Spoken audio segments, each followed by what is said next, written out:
Mayor Strike Revilla organized a panel to help Bacoor. President Mubarak steps down from his presidency. Team Philippines won table tennis match in Chicago. ABS-CBN done a new talk show and Pinoy talks about EDSA revolution. Live at the Veriflat and Wisdom College stage, here's Princess and Lances Nalona.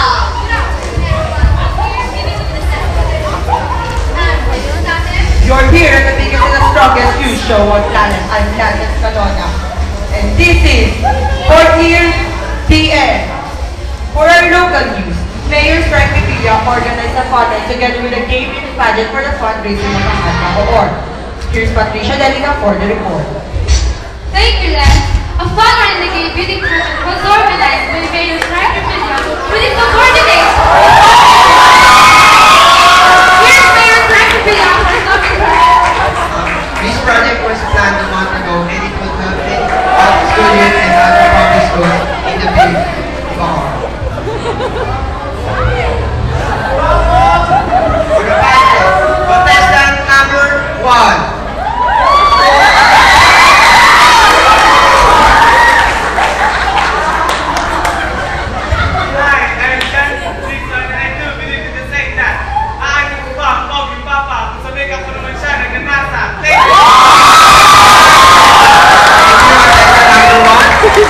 Contestant number 2.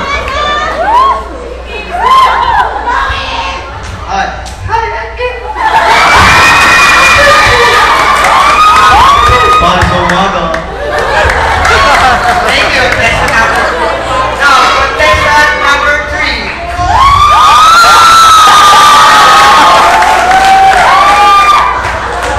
Hi, I am Nadia Montenegra. I will live at sing. Hindi man ako kasing pogi, hindi kasing ganda na shota mo, o hindi kasing sexy na crush mo. Malay mo kung tatay mo.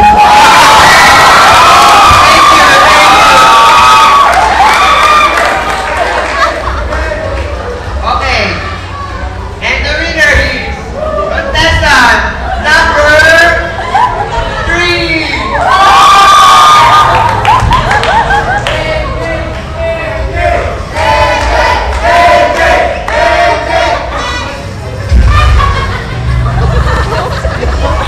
Hey, I have one question before you go.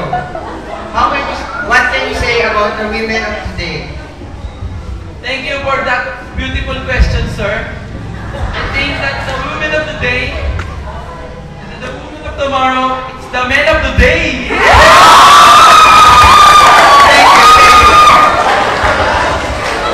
Almost 1,000 citizens joined the fun run from the municipal hall of the Molino Forest Barangay Hall where the pageant held. Nadia Montenegro won the pageant. This is Patricia Delica for the DN News. Back to you, Lance. In Mindanao, Cagayan de Oro was flooded in the Nazca hurricane. I'm at Vigo for the report.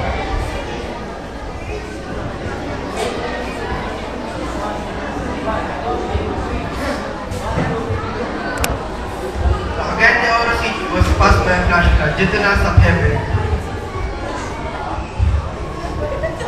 Because of the tail of the Ultron. It was done to make deep water. The rescue operation, headed by Lieutenant Nicanor Wanda, for those people who are still unable to evacuate. Sir, how are you, sir? Oh, I'm fine.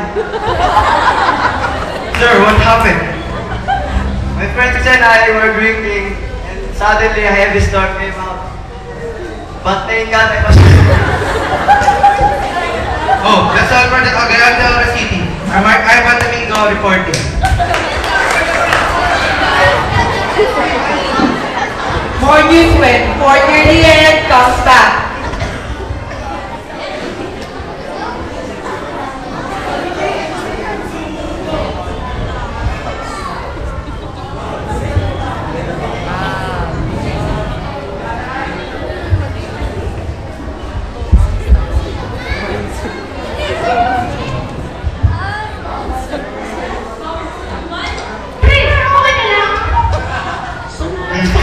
Please, sakit ako.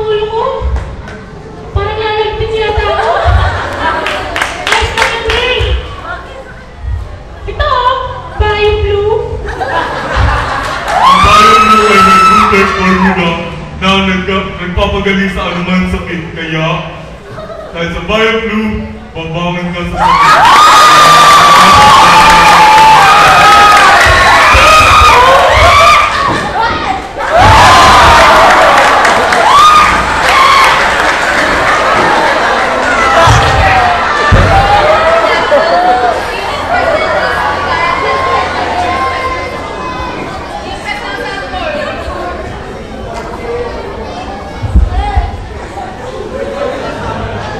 After 30 years of leadership, President Hosni Mubarak of Egypt formally announced his decision to step down due to the protest and ratification of his cabinet members.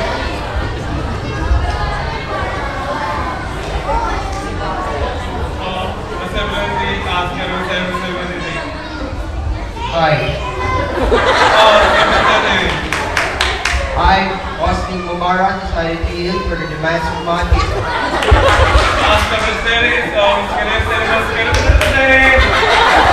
Thank you.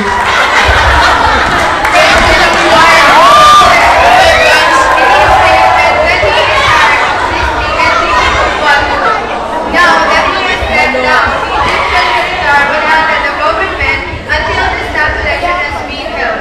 This is Christine Prestosa reporting.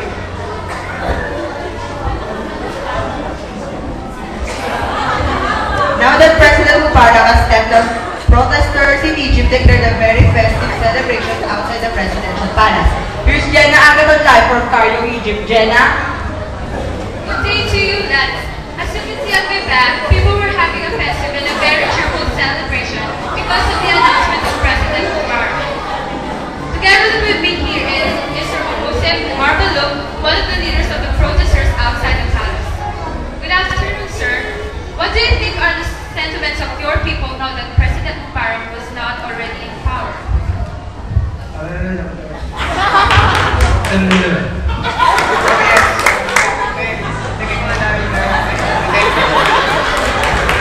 Jenna, Princess would like to ask a question to Mr. Mardello.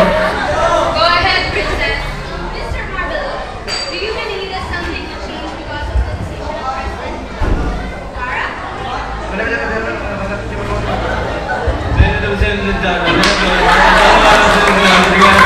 Actually, yes.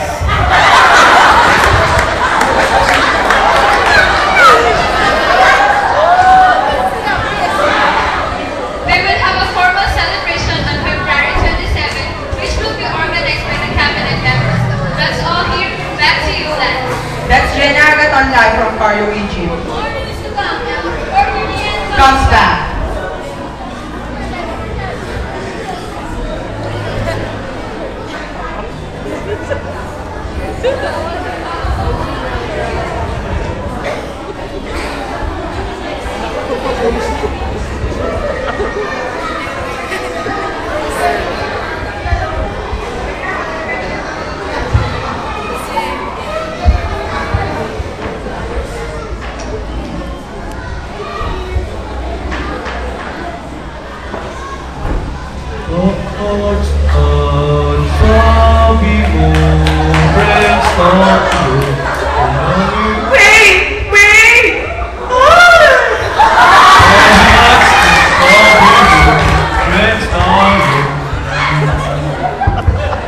The holidays ba yan?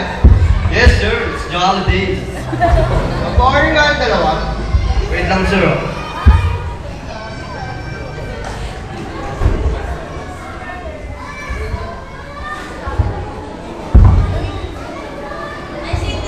Subukan naman isa, oh. Ito pang isa, ha?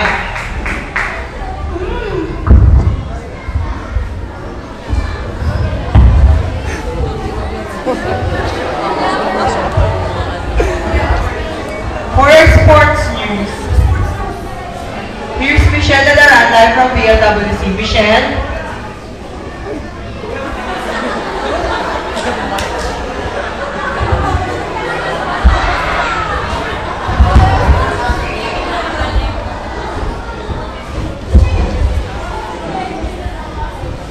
Good day, lads.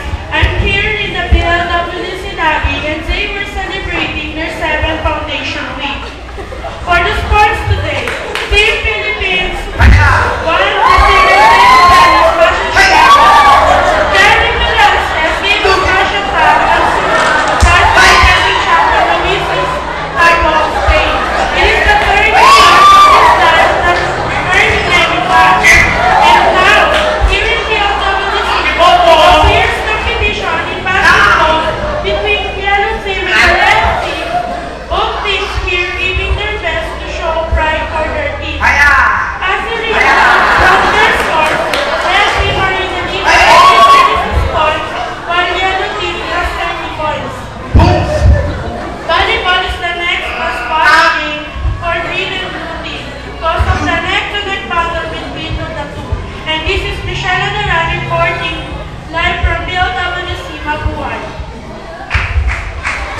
you, Nat, and thank you, Michelle. And now, live via hologram is President Noynoy Aquino.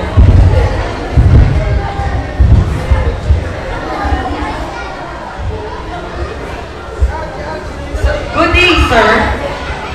Good day to you. Sir, what are your plans for tomorrow's celebration of EDSA Revolution? I have decided to start a concert with the Rondalia Brother musicians, and so for a while the roads will be closed, and motorists should have find an alternative route to give way for a celebration. Sir, may I ask another question? What are your theme for your celebration of EDSA Revolution? My theme is 25 years past, now we see progress. Sir, would I like to ask a favor for you? Would you like to turn around to see so that the viewers would see that you're really an hologram effect? Okay. Thank you, sir. And now for our weather forecast. And now for a weather forecast. It's Jenny Damiano. Let's start with your experience on summer days. Well, here in Manila, we will experience a very sunny day having 22 degrees to 31 degrees Celsius. At Baguio, they will experience a cold and cloudy day having 15 degrees to 20 degrees Celsius. Same at Tagaytay, they will experience a bit cold and cloudy day having 17 degrees to 23 degrees Celsius. Let's go to Visayas region. Good news for the Ilonggo, for they will have a very fair day having 21 degrees to 27 degrees Celsius. For them who resides there in Cebu and Bohol, they will have a very fair day having 24 degrees to 30 degrees Celsius. At Mindanao and Cagayan de Oro, get ready for a long stormy days, and its temperature will decrease from 25 degrees to 17 degrees Celsius.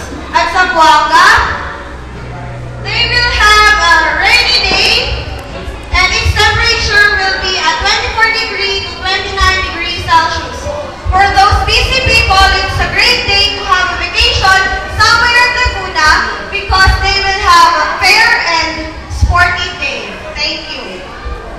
More news to come before Disneyland comes back.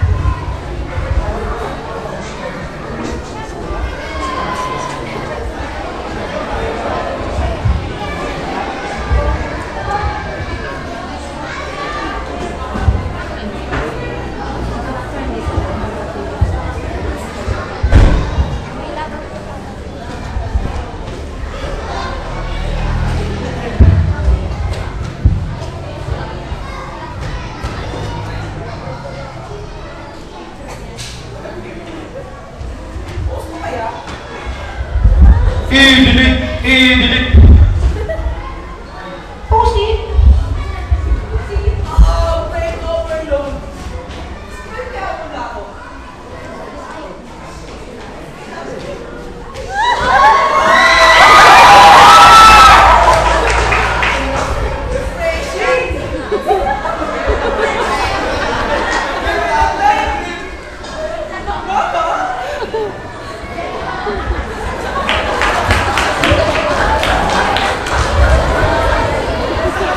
For your entertainment news. Here's Nicole Santos. Nicole, what's up for the showbiz today? Thanks, Lance. And for our showbiz news, international star Usher is going to have a part 2 concert here in Manila. International star Usher is now back here in Manila to have a part 2 concert here in Manila. The concert will be held at the Arizona Coliseum on February 28, 2011. In other news, we have Ryan Bang for his new talk show. Hello, boss! Kamargado! I'm looking forward for this video.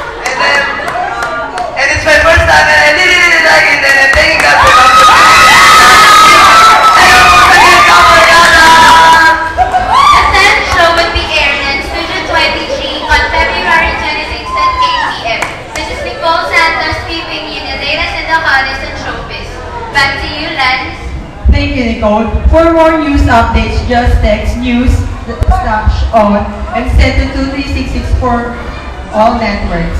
And that was our news for today. In behalf of the Saskatchewan and Nicolanos, I'm Lance Escalona giving you. And this is...